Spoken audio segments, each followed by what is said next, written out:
Moin moin und herzlich willkommen, liebe Leute. Ich bin die Zementente und wir spielen gemeinsam Stories, The Path of Destinies, ein traumhaft geiles Spiel. Und wir haben jetzt, nachdem wir den Skyripper zusammengesetzt haben und die Wissenschaftler aufgesucht haben, es gibt so eine gewisse Unsicherheit, der Skyripper könnte halt toll funktionieren oder die gesamte Existenz vernichten. Tja. Und jetzt haben wir die Wahl. Entweder wir gehen zum Rebellenstützpunkt und fragen die Chefs, was wir jetzt machen sollen, oder wir suchen einen Wissenschaftler auf, nämlich Calaveras, den obersten Wissenschaftler aller Wissenschaftler, der uns die Antwort sagen könnte vielleicht. Also wenn es einer weiß, dann er. Wir waren im ganzen Let's Play noch nicht einmal im Rebellenstützpunkt. Wir sind ihm immer geschickt ausgewichen und wir werden es auch diesmal wieder tun. Haha! Well, he should have known he'd have to consult Calaveras again. The scientists at the observatory were smart enough. But what did they know of the transcendent Emperor? He hoped it wouldn't delay him too long. The rebels had scheduled the final battle soon. Every day they delayed risked the exposure of the secret base. And some soldiers were already drifting back to their homes and families. Calaveras would fix the Skyripper for him.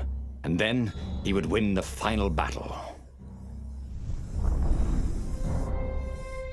Tja, ja. Ich habe das dunkle Gefühl, die Wahrheit wird sein, dass der Skyripper nicht benutzbar ist. Aber das heißt ja nicht, dass man noch diesen Weg nochmal gehen sollte und versuchen sollte, ob man nicht mit den Rebellen... Maybe it was the cold. But after a few steps, Renado's optimism started to slump. What if Calaveras couldn't help? Did Renado dare use the Skyripper? Oh, he hated that he had chosen this path. It was so much simpler to rescue friends and attack enemies, even if some of those friends were more trouble than his enemies. Some of those enemies had been friends before and might be lovers after. No, okay, it wasn't all that much simpler, no. Physics made his brain hurt. That, at least he was sure of. Ich mag die Art, wie der Geschichtenerzähler die Geschichte erzählt. Das ist so geil. Ach so, hier ist das Schiff, okay. Es ist so viel einfacher, Freunde zu retten auch und dann Feinde zu bekämpfen. Auch wenn die Feinde manchmal früher Geliebte waren und die Freunde manchmal eher Feinde sind und sehr, sehr geil. Und ganz nebenbei...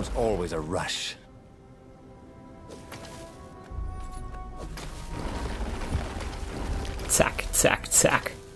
Ganz nebenbei, wir werden den Skyripper benutzen, wenn wir die... Oh, guck mal, das ist unser erster Wasserextrakt. Wenn wir irgendwann nochmal die Choice haben, werden wir den Skyripper benutzen. Wir haben uns für den Pfad des Skyrippers entschieden dieses Mal. Und wir werden den Pfad des Skyrippers gehen, wobei wir halt auf Nummer sicher gehen, soweit wir können. Wenn wir nicht können, dann, ja, machen wir es halt. This chest contained a Vorpal sword. I'm just kidding. Vorpal swords don't exist. Na gut. Aber sehr, sehr witzig. Haha, lieber Erzähler. Haha, ich habe sehr gelacht. Gegner? Ja.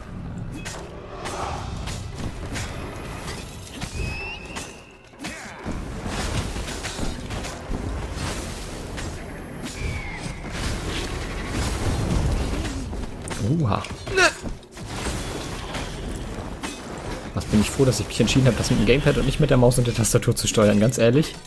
Das Block mit Maus und Tastatur möchte ich mir nicht geben. To focus on the now. The ravens who seemed everywhere all the time. Where did they hatch from?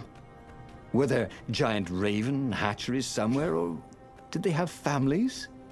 Ooh, he didn't want to think about raven mummies raising their darling raven chicks. Yeah, Calaveras would help. He would make Renado feel better about using the Skyripper. And then Renado wouldn't have to worry about ravens ever again. There was an engraving. Maximum capacity, 130 people. Okay. Ich bin mir sicher, Calaveras wird mir nicht helfen, so wie diese Geschichte sich bisher von der Erzählung her ankündigt. Ja, da konnte ich dem blöden Zauberer nicht ausweichen, weil ich die ganze Zeit am Blocken war.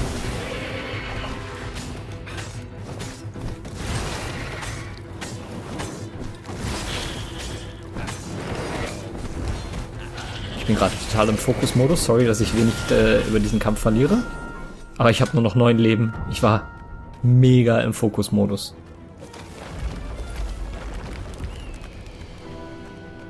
Da unten ist noch so eine... Renado's paws were getting numb. Calaveras really didn't want company, did he? Ich will so dringend diese anderen Schwerter haben, Leute. Ich will einfach nicht mehr mich dadurch in meinen Story-Entscheidungen behindern lassen müssen, dass ich die falschen Schwerter oder das richtige Schwert noch nicht habe. Ich finde es schon schlimm genug, dass ich quasi davon abhängig bin. Och nö. Ich war doch nur noch am Gucken.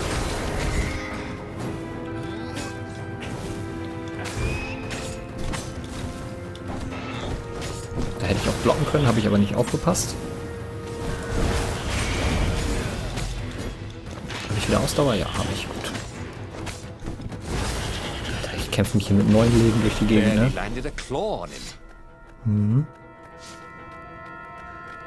Ich will aber viel lieber... Oh, da gibt es eine Kiste. Und vor allen Dingen gibt es da auch nochmal vielleicht ein paar Leben in Form von... Nein, okay. Langsam aber sicher könnte das mit den Windextrakten genug sein. Kann man da irgendwo... Nee, okay. Ich kann immer noch nicht sehen, wie viel Windextrakt ich habe. Damn it. Oh, Gesundheit. Jetzt kann ich immer noch nach einem Treffer tot umfallen. Na toll. Also wenn der Calaveras hier wohnt, dann will er wirklich keinen Besuch. Oder Calaveras ist bereits tot. Renato felt a little better. Ja, ne? Genau deswegen mache ich das. Überhaupt nicht wegen irgendwas anderem. Okay.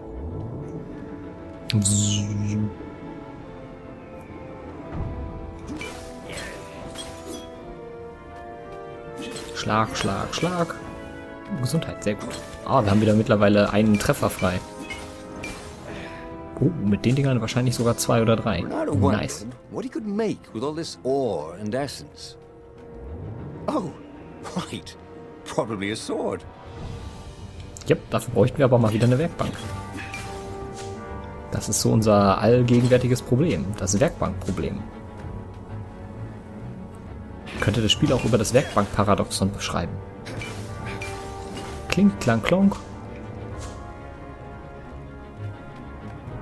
Oh. It wasn't his fault. They looked so breakable. Alter, das Spiel belohnt mich sogar noch dafür, dass ich Dinge kaputt mache. Nein, ich wollte dahin. Aber da kann ich wahrscheinlich erst rein, wenn ich dieses Schwert hier gebaut habe. Ah, hier war ich schon mal. Das kommt mir so bekannt vor. Aber das letzte Mal sind wir nicht zu Calaveras gekommen.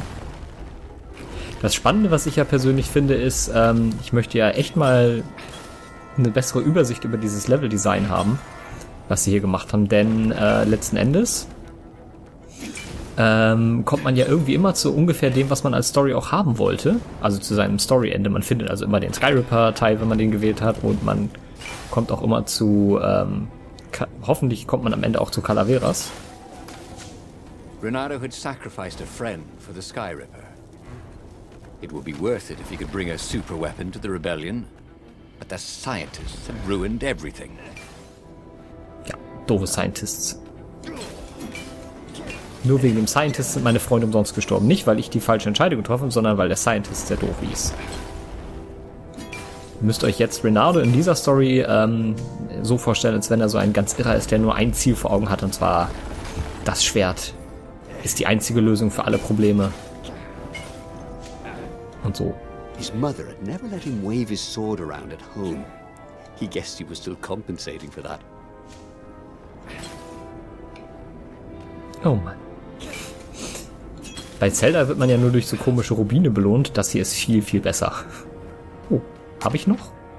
Ja, ich habe einen Fertigkeitspunkt. Leider, ich könnte mir den natürlich aufheben für etwaige, ne? Wahres Schwert, Mehr Zeit verlangsamen, Gegner durchbohren, mehr Gesundheit, mehr Ausdauer. Mehr Ausdauer finde ich eigentlich ganz reizvoll. Erlaubt es mir noch ein bisschen öfter zu dashen und auszuweichen. Oh, guck mal. Da ist ja wer. Calaveras had never let him down. Yeah, of course I can make it work better. But when Renato explained about the strings, Calaveras grew thoughtful. Oh, strings, you say? Well, the Arcana do speak of the ties that bind the world. He drew many intricate symbols in the dirt. Yeah, so, according to my calculations, each time you fire, I'm afraid there's a 1 in 128 chance you'll destroy the universe. That's pretty good odds. That's like rolling, what, 21 dice and they all come up 6. What are the odds of that? What? No! It's more like 2.716s in a row. Anyway, with those odds, it won't happen if I use it just once. What? No. That's so not right. Look, each time you use it... Okay, look. Just don't use it ever. At all, okay? All right, I guess.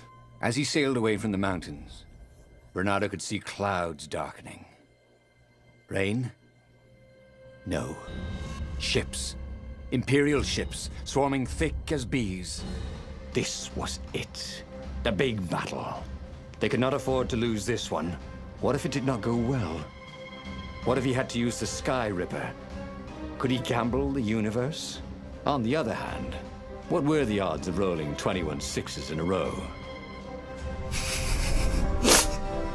Das mit den Würfeln ist cool. Wie, keine Choice? Direkt ins Quest? Schade, ich dachte, ich hätte noch mal eine Wahl. Ja, so wahrscheinlich ist das ja nicht, dass wir dieses Universum zerstören, mal ehrlich. 1 zu 128. Total unwahrscheinlich. The battle was not going spectacularly well. What had the rebels been thinking?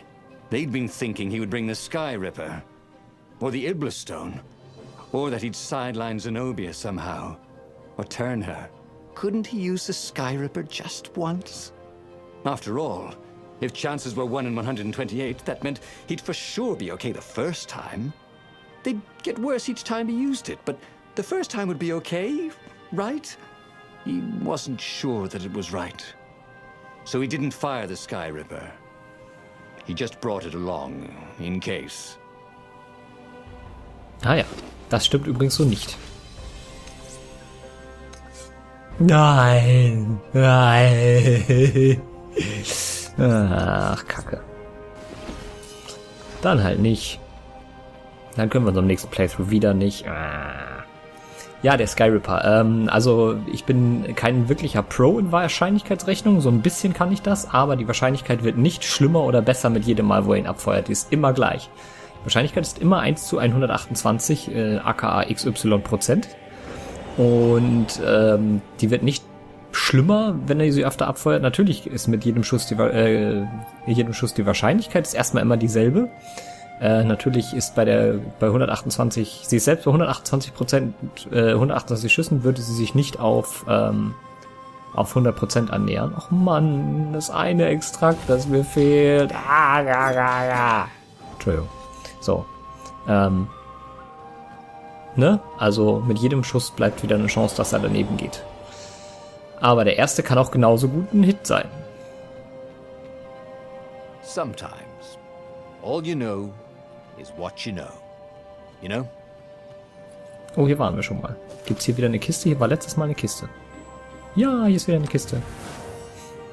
Windextrakt, nein, Eisextrakte, immerhin, 2 Stück. Fehlen uns nur noch 2 weitere Weißextrakte, Wasserextrakte. Na gut. Gegner, ich weiß, dass ihr kommt. Ich war hier schon mal. Nein, das war der falsche Knopf.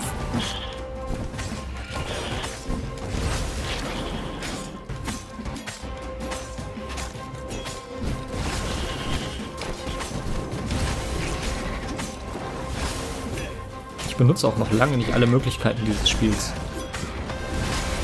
Oh fuck, das war eine explodierende Dings, das habe ich nicht gesehen.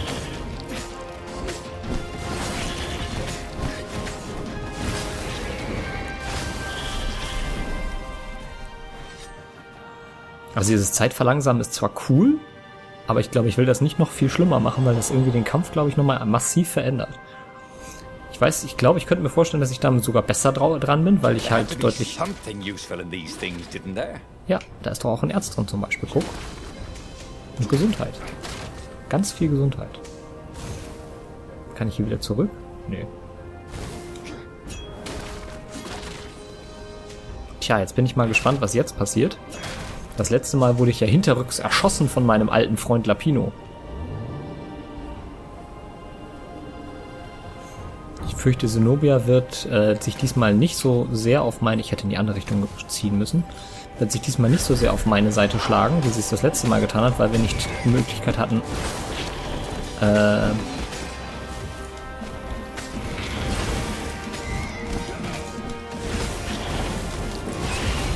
This could be the new aerobics craze. Am I right? Das war nice. Das habe ich gut gemacht. Der Fight hat mich stolz gemacht. Ich gut gefightet. Oh, Alter, dieser letzte Kampf hier ist aber auch sehr episch. Wobei ich das Gefühl habe, wenn man alle 4 Wahrheiten freischaltet, dann ist das hier gar nicht mehr der letzte Kampf.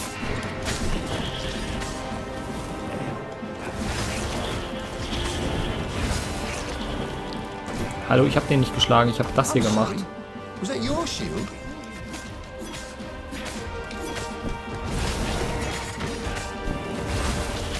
Ja, der Renato reagiert so super geil auf die Eingaben, die man macht. Das Kampfsystem macht richtig Bock, Leute. Someone had told him the odds didn't change just because you'd had a streak of good luck. His gut told him that was wrong, though. And he always listened to his gut. On the other hand, 128 chances to win, but one of them, he'd destroy the universe. That seemed a bit serious. Maybe he could defeat the Emperor without firing the Sky Ripper. Maybe he could bluff, but with a real weapon. Like in cards, when you had 3 knaves, but you pretended you had a fizbin. That could work. Ja, das können wir versuchen. Also wenn ich die Choice kriege, den abzufeuern, dann werde ich es tun. What was really fun was hooking yourself onto a moving ship. Nicht, weil ich die Wahrscheinlichkeit, weil ich nicht sogar glaube, dass ich damit dann das Universum vernichte, aber wir haben jetzt so viel Energie in dieses Ding investiert, dass ich sage, wir werden es benutzen, wenn wir vor die Wahl gestellt werden.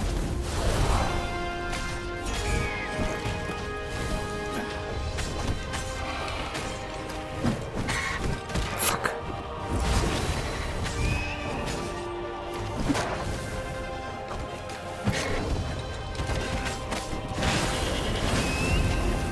Habe ich mittlerweile schon aktiviert, dass ich Schaden mache, wenn ich durch Leute durchdasche? Huch.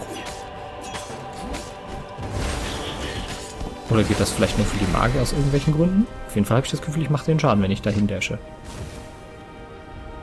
Was mir jetzt auch, glaube ich, erst zum ersten Mal richtig auffällt, je weiter man in dieser Stage vorankommt, desto düsterer wird die Atmosphäre auf diesen Schiffen.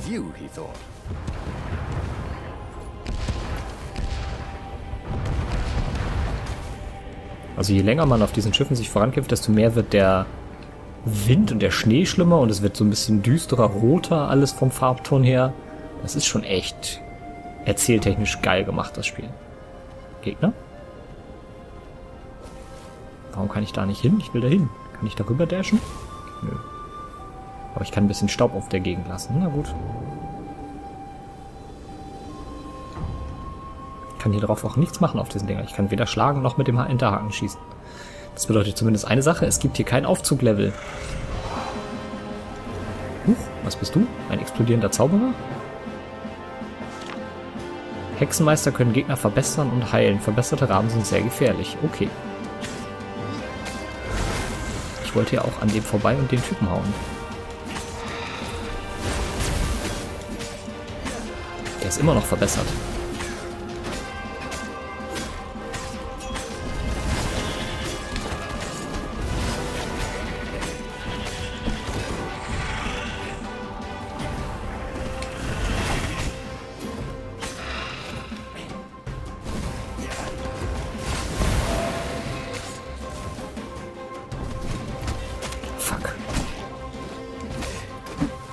Nein, ich will da weg.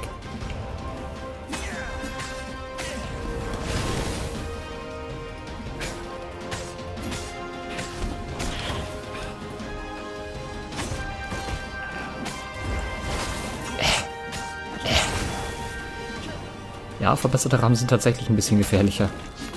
Nein!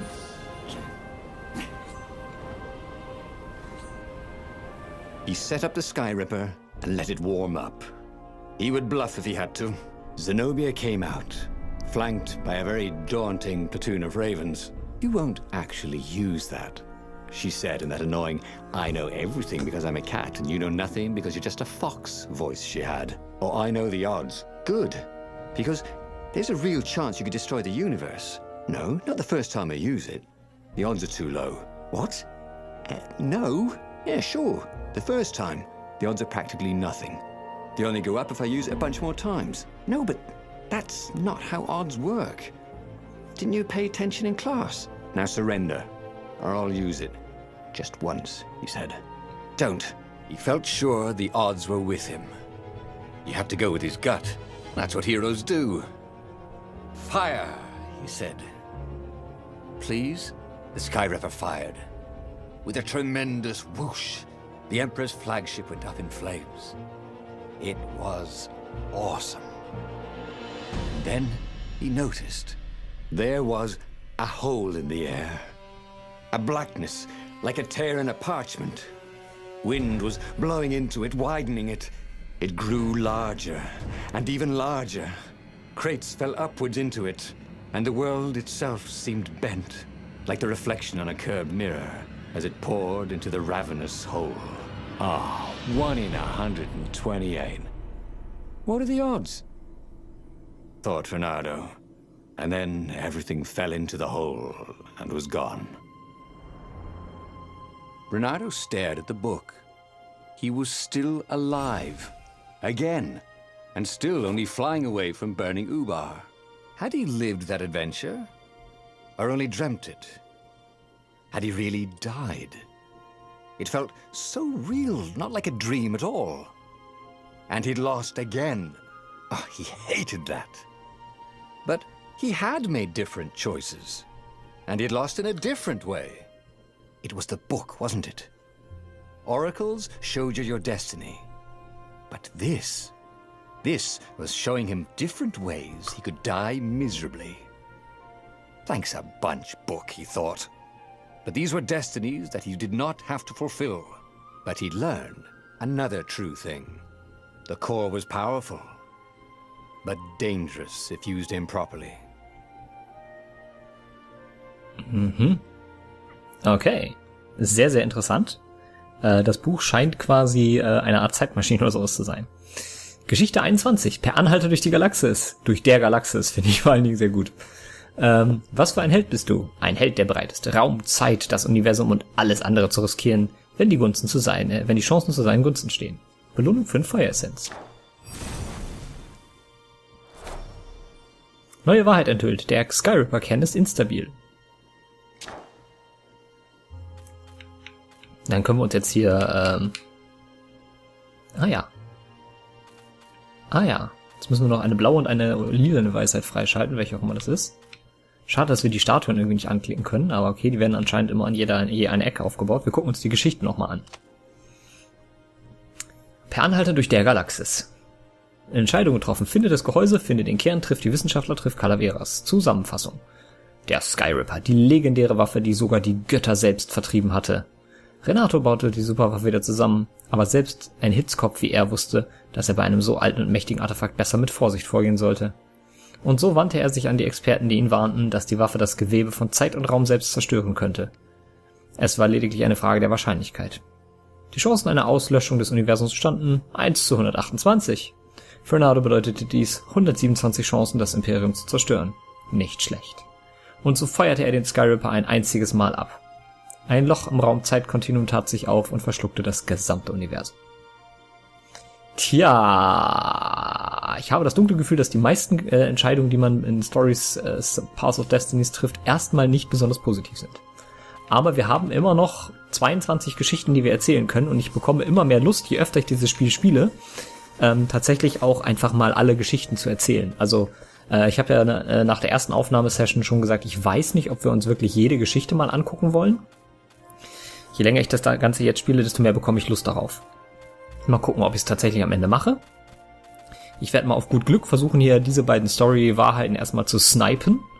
Und dann vielleicht erstmal regulär auf das volle Ziel hinzuspielen. Und wenn ihr dann noch Bock habt, können wir ja eventuell noch ein paar Geschichten spielen und dann schauen wir mal, wie eure Resonanz in der Zeit noch so ist. So würde ich das vorschlagen. Guti, für diese Aufnahmefolge wird es das aber erstmal wieder gewesen sein. Ich kann ja nochmal wieder den hier machen. But that meant there must be a destiny where he survived and won, right? Otherwise, what was the point?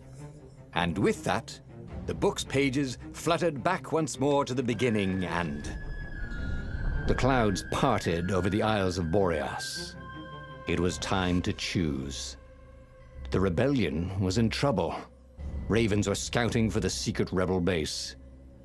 They needed a game changer. Pieces of the Sky Ripper had surfaced. Renado knew that using it could go catastrophically wrong. But he was sure he could figure out how to use it safely. Also, a temple had risen out of empty desert.